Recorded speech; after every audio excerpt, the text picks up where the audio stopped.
Okay guys, so now possibly you're going to have one or two things that happen. When I have Brandon here, maybe he's taller than me and I'm having trouble reaching around his head.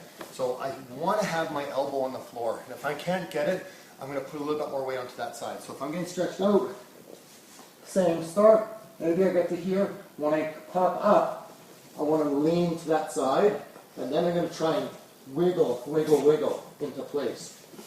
You have to be patient with this, okay? When you try to rush it, it's not going to work. But we just want to try and get that elbow in. So get a deep a grip as you can, okay? And try to get that elbow pinned to the floor, and then wiggle the guy into place on top of your elbow.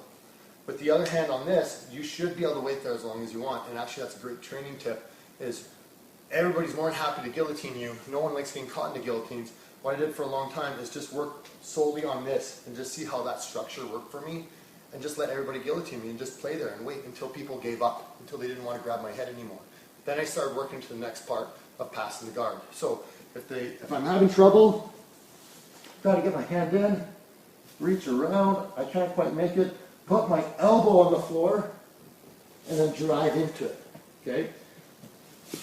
Now, when this happens, you're not going to get the tightest grip that you want, but we can still use it to pass his guard and then tighten it up later. So, that leads into the next part. If you're having trouble with the legs, okay?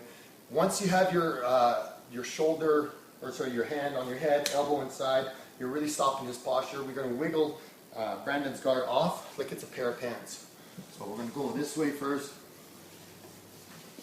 Here, I can't quite reach. I stack up. I lean in still. Hands on his knees. And you get to your side mount. So you're just really going to just take off his knees like it's a pair of pants. So again, a little quicker.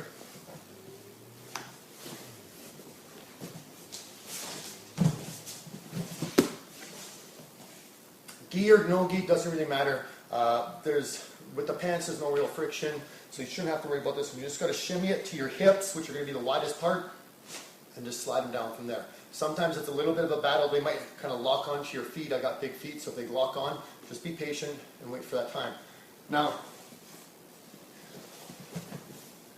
if you're having trouble with that, putting your shoulder on his sternum is going to help a little bit more.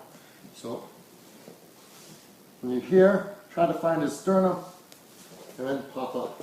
And then when you turn, you can put a little bit more pressure on his diaphragm. Hands back, and go in. Now, for me being a tall guy, I have a hard time finding that spot, because usually my shoulder ends up being a little bit higher. So you're going to see shorter people have that advantage. You're going to be able to get the sternum, but it's going to be a hard time getting the elbow, but you're also going to have an easier time getting your hips out with this move. Okay, go try it, guys.